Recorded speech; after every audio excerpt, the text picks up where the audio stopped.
So speaking of politics, we are in the year of elections. We've just had South Africa's elections. The fallouts we still have. Government of national unity is yet to be formed, but they're in the throes of that. Rwanda, too, would be going to the polls. I'm sure you would like to know that. Rwanda will be going to its polls. Well, I can tell you who's going to win. Yeah, if you're willing, let's find out together. $1 on the table, I will give you a prediction right now. Let's find out together. Okay, so the understanding, according to the New York Times, Rwanda's 2024 elections, what to know. A report filed by Abdi Latif Dahor from Nairobi, Kenya. Why does this election matter? Rwanda's presidential and parliamentary election this year are taking place 3 decades after genocide in which some 800,000 people were killed. Paul Kagame, who helped end the bloodshed, had been in power ever since and is expected to win again in this election, which takes place on July 15. Under his rule, the Central African nation of Rwanda has achieved significant economic strides and has become a leading contributor of troops to the United Nations peacekeeping forces. But critics say Mr. Kagame has overseen a repressive state accused of widespread human rights violations and where power and wealth are reserved for his ethnic Tutsi elites. There is another part. The election is taking place against the backdrop of rising tensions within neighboring Democratic Republic of Congo. Mr. Kagame has accused the Congolese officials of backing Hutu rebels who fled after committing genocide in 1994 and who he says plan on returning to finish what they started. Mr. Kagame has in turn been accused of sowing chaos in eastern Congo by backing rebel forces who have carried out massacres and displaced tens of thousands of people in the country. Now, who is running? You did say you know who is likely to win, so you might get an inkling from here.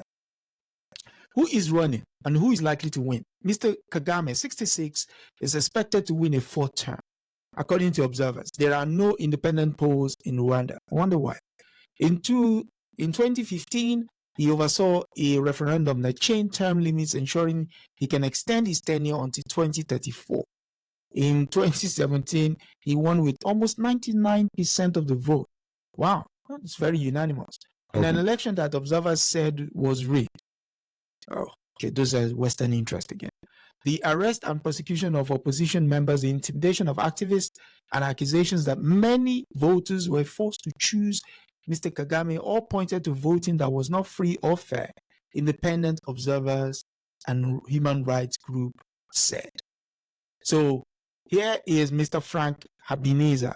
He's the chairman of the opposition Democratic Green Party, and he has submitted his papers to run for president. And he seemed very motivated. Poor guy. But he's courageous. I have to give him that. Okay, yeah.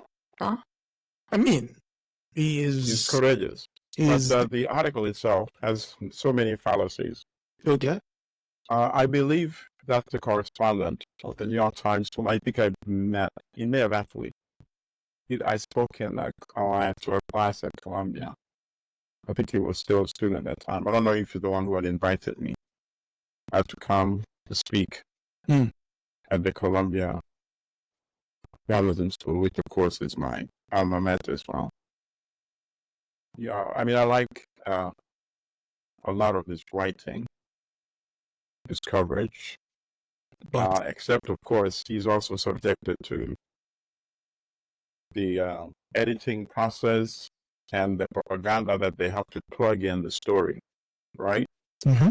So early on, at some point in the article, they're saying Kagame is credited with stopping the genocide in 1994, without saying that, since he likes referring to critics and observers, without saying that he himself actually has been accused of instigating the genocide. Genocide itself. And for people that are not familiar, they should watch Rwanda's Untold Story, which is a BBC documentary.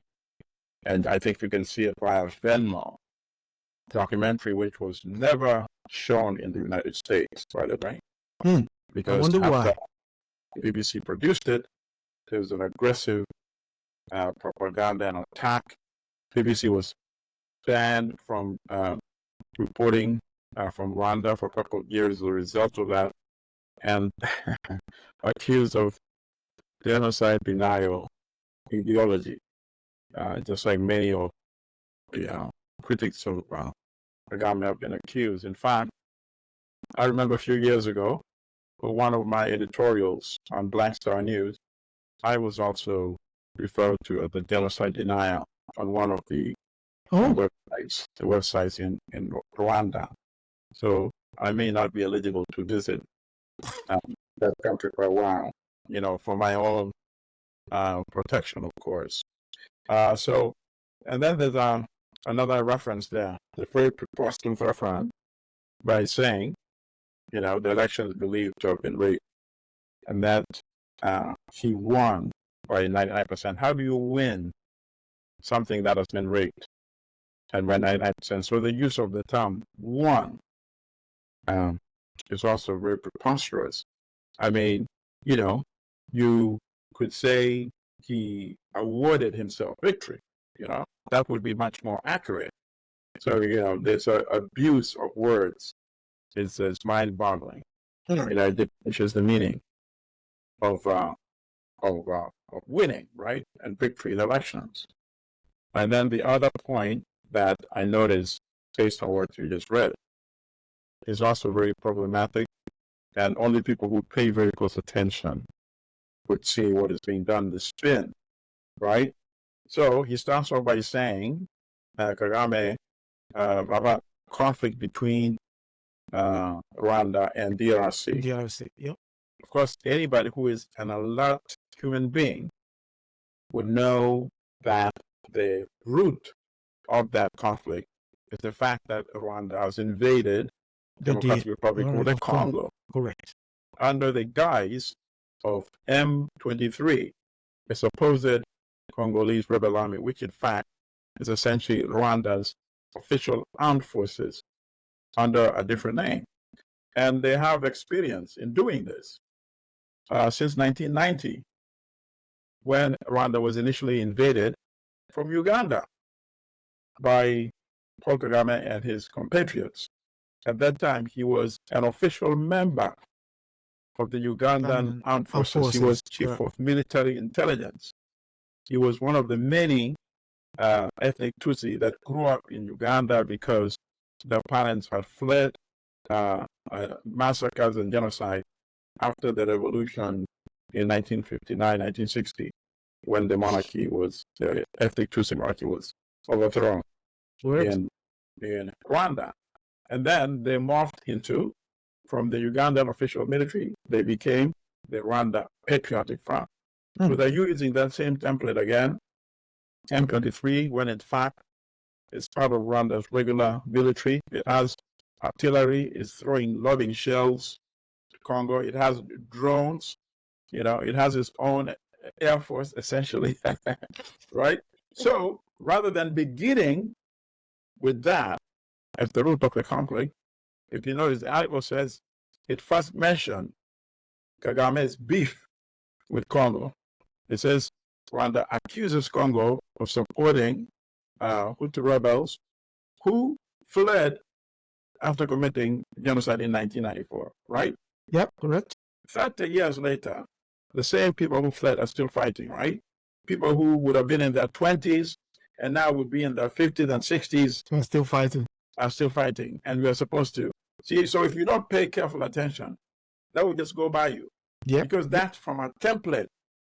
So you just Google when you're writing an article and you just copy that and put it in your article. And if you've been doing that for 30 years, you don't realize that somebody who pays attention might be saying, wait a minute. This doesn't make sense. 60 years old right now? Exactly. Yeah, you see? So that's why it's good to have people that thought of, Western media manipulation to deconstruct, the text. Okay. And also to add to what you just said now, it's also the notion that you're writing, okay, this is the New York Times.